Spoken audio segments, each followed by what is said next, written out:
Good morning, students. Today we are going to start a next chapter, that is the parallel line. Now, what is a parallel line? Parallel lines are those that two straight lines are said to be parallel to each other when they are. There are two conditions. One is that they both are in a same plane, ठीक है, and other one is that when they both are produced, मतलब दोनों आगे बढ़ रही हैं but they don't meet at any point with each other, मतलब वो दोनों किसी भी एक भी पॉइंट पे एक दूसरे को नहीं मिलेगी जब भी वो प्रोड्यूस होंगी। मतलब जितनी जितनी वो आगे बढ़ी जाएंगी, पैरेलल लाइन वो होती हैं वो एक दूसरे के बराबर आगे बढ़ती हैं पर वो एक दूसरे को कभी मीट नहीं करती है। Now in that A B, now straight line A B is parallel to straight line CD. They both are the parallel because they both are in a same plane and they both don't, when they produce but they don't meet with each other. सीधा ही जाएंगी ना, कभी एक दूसरे को नहीं मिलेगी। How to symbolically represent we will parallel line? Now AB is parallel to CD. How we will represent AB parallel sign this CD? Similarly CD parallel to AB. We will write like that also. How to represent when the two lines are parallel? We will use these symbols. Understand now some terms. Parallel line have certain properties. Before discussing this, let us familiarize ourselves with a certain terms. Now what is a transversals? Now what is a transversal? AB and CD are two straight line.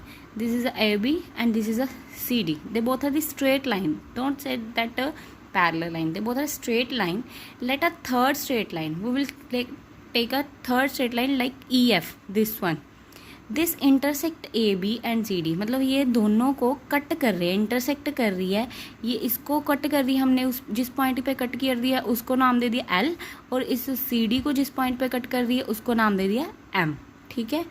Now that one respectively, the line EF is called the transversal line. Now EF is called the transversal line. In that form four angles are, now what is that, four angles कहाँ पे है, AB line पे at L point पे, ठीक है, इधर भी four है और CD लाइन पे भी एट M पॉइंट पे भी फोर एंगल्स है। अब कौन कौन से एंगल है, angle one that is ALM, BLM, they both are angle on AB at L.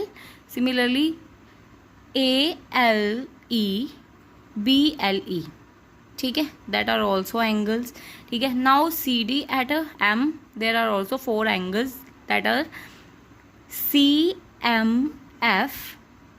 DMF. Similarly CML, DML. These four angles are on a straight line CD at point M. These angles are 1, 2, 3. We will give a name 1, 2, 3, 4, and this is a 5, 6, 7, 8. These are angles. These four angles are on a straight line AB at point L, and these four angles are on a straight line CD at point M. Understand? Now, what is the exterior and the interior angle? Now, this is a given. This diagram is a given. Now, exterior angles वो होते हैं जो बाहर की तरफ हो. Now, these both two are and these both also. These are the exterior angle. We will speak ALE, BLE. These both are the exterior angle. Similarly, CMF and DMF. These both are also exterior angle. Now, what is the interior angle? जो अंदर वाली तरफ होंगे, ठीक है, that is a ALM, BLM. Similarly, CML, DML. These are the interior angle. Understand? Now, what is the alternative angles? Alternative, that means the opposite. Now, how to find the alternative? I will say like that, the alternative angle of interior angle. Now, interior angle are these angles. ठीक है, how to pair of the alternative? We want to make a pair of the alternative angle. Alternative angle, that means they have a different vertex and they are the opposite of each other.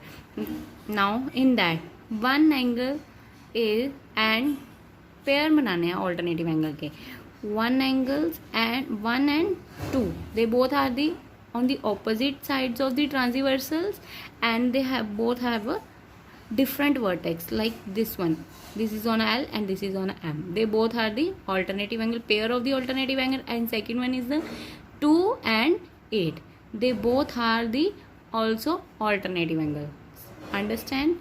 Now 1 and 7 pair बनाने हैं. 1 and 7 का pair है alternative angle का, and 2 and 8 का pair है alternative angles का. Now these are all called the alternative angles. Mostly we will discuss about the interior alternative angle. Interior, that means the angles are like in between two lines. ठीक है. Now what is the corresponding angle? Corresponding angles are one angle like 1 2 3 4. Corresponding angles means 1 and 2, they both are the corresponding angle. Sorry, 1 and 5, they both are the corresponding angle.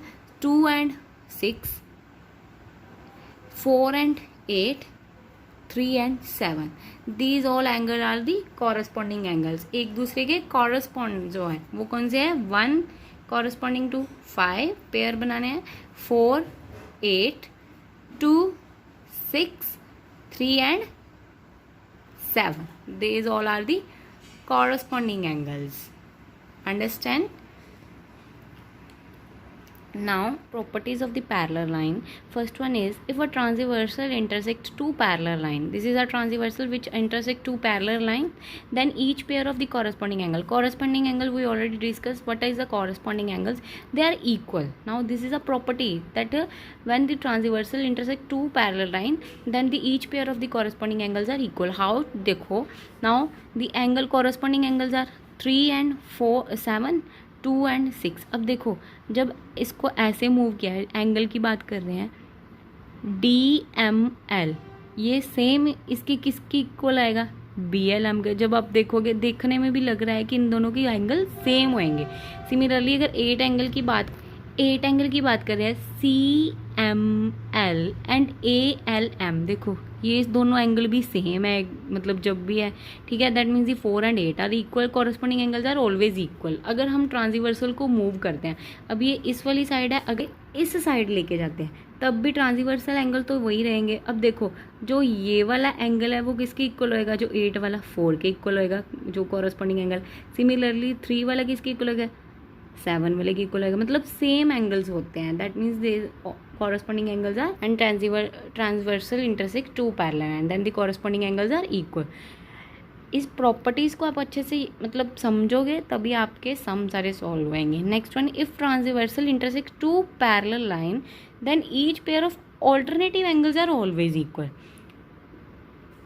जब भी transversal intersect करती है to parallel line का, तो उसके alternative angles का आपको बताइए. 1 ऑल्टरनेटिव पेयर, ऑल्टरनेटिव के पेयर कौन से है? 1 and 2 का पेयर है एंड 3 और 4 का पेयर है. वह एंगल सारे क्या होंगे? इक्वल होंगे. मतलब 1 equal to 2 and 3 is equal to 4 when the transversal intersect two parallel line, then the alternative angles are also equal. Next one, if a transversal intersect two parallel line, then the interior angle on the same sides of the transversals are supplementary. Now what is a supplementary? उन्होंने क्या किया है, जब भी transversal to parallel line को intersect करता है तो इंटीरियर एंगल जो सेम साइड पे होता है, इंटीरियर एंगल जो दोनों लाइन के बीच में लाइक करते हैं, they both are the interior, they 4 are the interior angle 1 and 3, 2 and 4. उन्होंने क्या कहा है? On the same side. अब देखो, इंटीरियर सेम साइड वाले कौन से है? ये दोनों 1 and 2 है सेम साइड पे, और 3 and 4 है दोनों सेम साइड पे. मतलब वो सप्लीमेंट्री मीन्स ये जो एंगल है, उन जो सेम साइड पे एंगल है ना, उन दोनों का एडिशन किसके इक्वल है? 180 के इक्वल है. That are call the supplementary. ठीक है.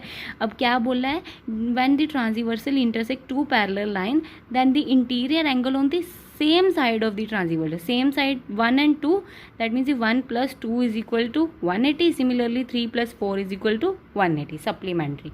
Understand? Now next one is the distance between the two parallel line is a constant. That means the two parallel lines given and the distance of that parallel line is constant. This implies that AB is parallel to CD, then the perpendicular drawn from AB to CD. We will draw a perpendicular on AB and CD. They are the equal in this figure. That means the PQ is equal to R